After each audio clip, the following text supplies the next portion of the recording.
Hello everyone, this is James, otherwise known as TV Dinner from the Watch Freaks forum, and this is the video review of the Prometheus Automatic GT Chronograph watch.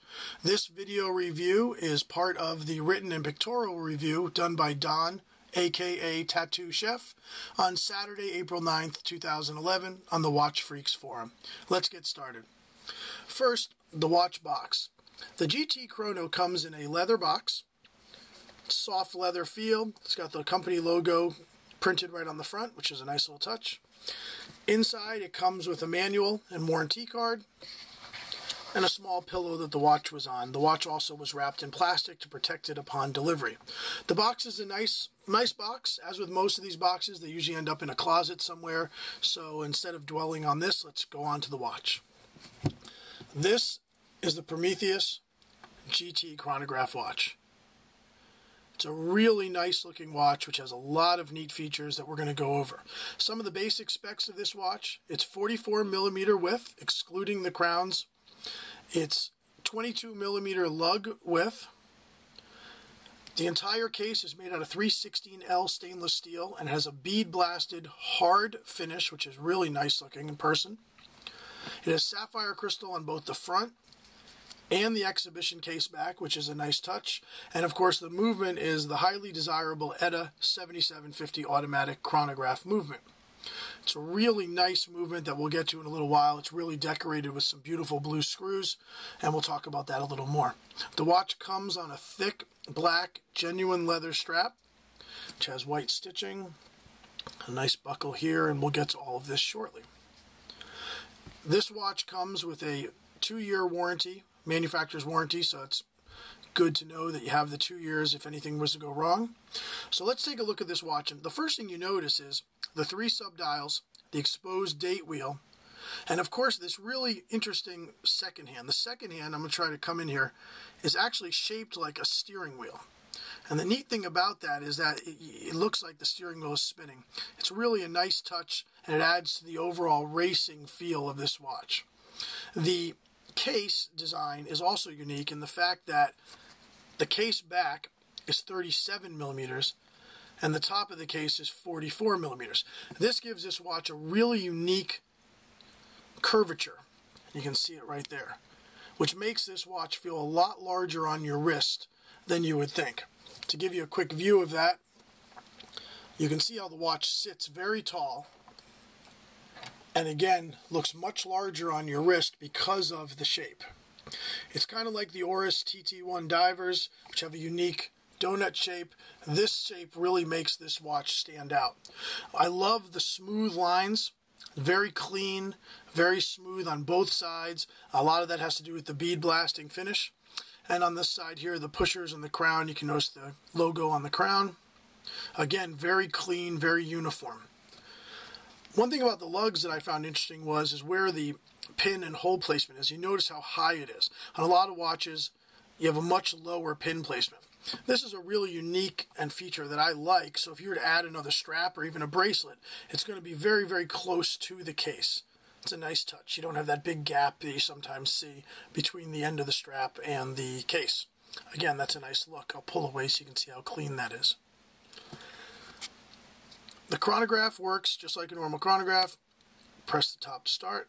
Very smooth movement, as you can see. And press to stop and reset.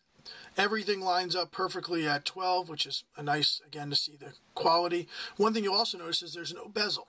And not having the bezel also helps this watch play a lot larger. You have a very open crystal on top, and all you see is just this large dial and all the features inside. As far as changing this watch, normal screw crown. Another nice feature that this watch has a screw crown because it's not really a diving watch. So to have the screw crown is just a nice additional feature. Since this is a 7750, I'm going to pull this out and set this to 6 o'clock. Here you guys can see this changing. Watch how it changes. It's a really neat feature to see that. The day and the date are squared in these boxes, so when it moves you can really see the movement happening.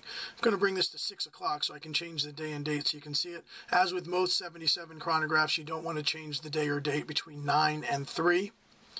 Putting this back into the second position, you can see, you can hear how cleanly this chain clicks.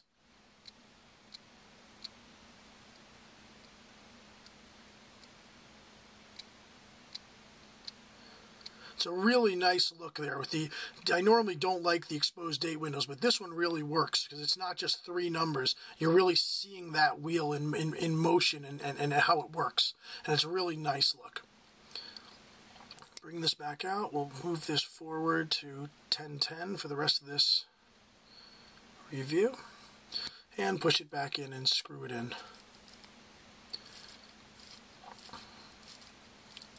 One of my favorite features of this watch is the case back. This is really where they've gone, I think, overboard. I'm going to try to get out of the glare here. It's a decorated rotor with the Prometheus name on it, and then this movement is, it almost looks like a carbon fiber stamped. Everywhere on this movement is beautiful stamped, and there's blue screws on the inside, and the blue screws really set off the movement in a way that I haven't seen on many other watches. It's just really a pretty movement. The other thing I like is the back of this watch is just so open. You've got such a large exhibition back, really no wasted space of writing on the case back or anything. It's just all open, wide open, and it's a really nice look. Moving on to the strap. The strap that comes with this, like I said, it originally comes kind of a suede feel. It's not too hard, not too soft. Very easy to soften up by just moving. It's got a nice white stitching all the way around in your classic style. Same thing on this side.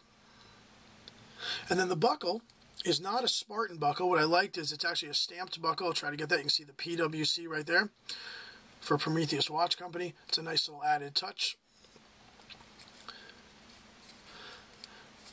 Looking back again to the side of this watch, you can see how it continues upward in size from bottom to top,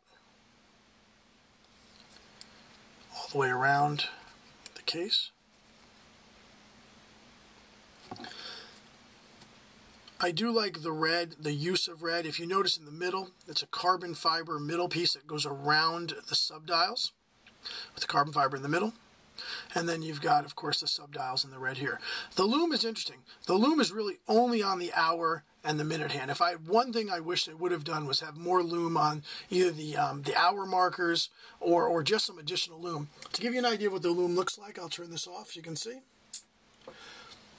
And you can get an idea there of where it's going to be.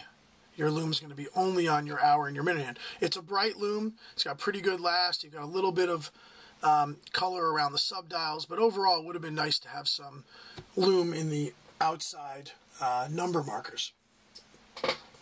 Sorry about that.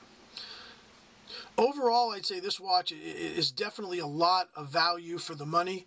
You're getting, of course, the desired 7750 movement. You're getting great size. You're getting absolute unique styling in both the case back, lug placement. And one of the things I want to show is how it wears against some other watches of similar sizes. So I've got a couple watches here as some examples. First we have Swiss Army 500 meter dive watch. This watch, very popular watch, good styling, good size. It's listed at 43 millimeters without the crown. And you can see how the Prometheus really shows well next to it. Again, you've got a large open window here and not have the bezel. Size-wise, you can see the height of the Prometheus comparatively.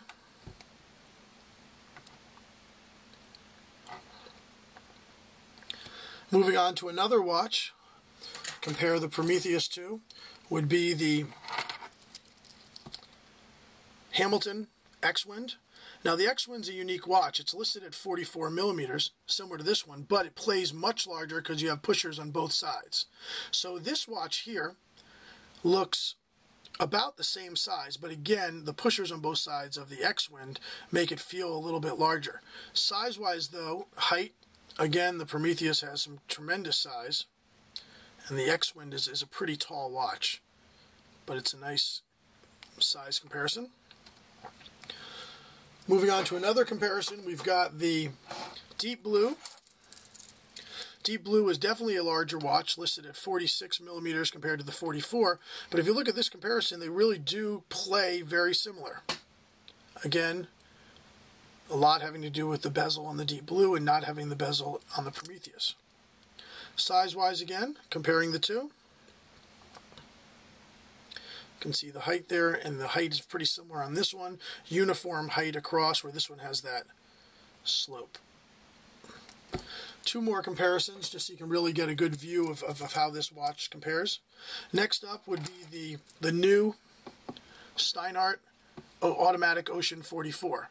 It's a very neat watch with a sapphire bezel, but as you can see, these watches are both listed at the same size. Without question, the Prometheus feels and looks just as large or larger. So this watch is listed at 44 on the right, the Steinhardt, and the Prometheus is listed at 44 as well. Looking at the size, the Prometheus is considerably taller than the Steinhardt. And one last comparison would be to the Oris TT Diver. Now the Oris TT1 Diver is a 47 millimeter watch. It's got a very unique case shape in the donut shape, and the reason why I'm showing this one is so you can really see how these unique case shapes make these watches just stand out. So the Oris is a tall watch which has a donut shaped case, where the Prometheus is a very tall watch and it has the sloping case, sloping upward and larger. You can see side by side the comparison of these two.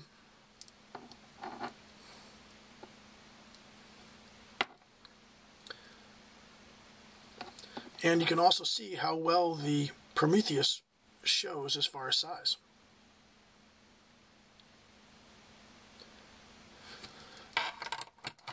Finally, I would say that the Prometheus GT Chronograph is a really nice watch, and it's original in a sea of watches that all seem to look a little bit alike.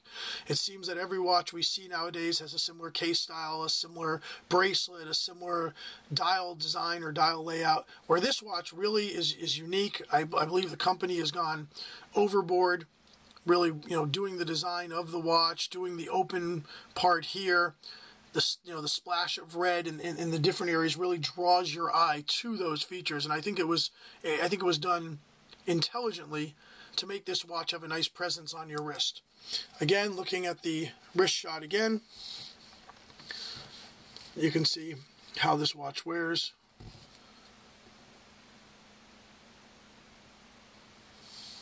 And it's really a nice looking watch. One final close-up here of the front. See that second hand turning.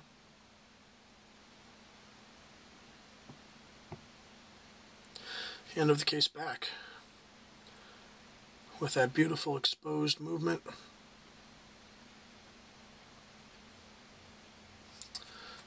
Side of the case. Lugs in the front. Lugs in the back.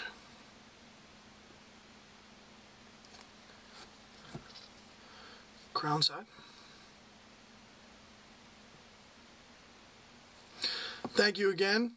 This is the Prometheus Automatic GT Chrono, and I'm James, aka TV Dinner, from the Watch Freaks forum. Thank you.